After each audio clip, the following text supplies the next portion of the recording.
Welcome, today in front of me T-MOBILE Revvl 6 Pro, and I'll show you how to install iPhone keyboard on this device.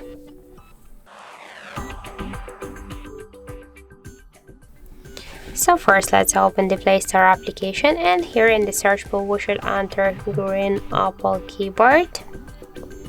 Now we should get this application, that's why tap to install and wait a couple of seconds while this application downloading and then installing on your device. After that, tap here to open the app, click enable in settings, and near Green Apple Keyboard click once on the switcher. Now just tap here twice to OK, and that's it.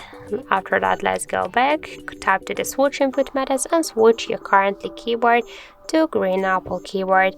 Now the process is finished, and for example let's use the app search to see the new look of our keyboard, and we can see that this keyboard is so close to the iPhone one as all of these emojis. So that's it, thank you for watching, and if you find this video helpful, don't forget to leave a like, comment and to subscribe our channel.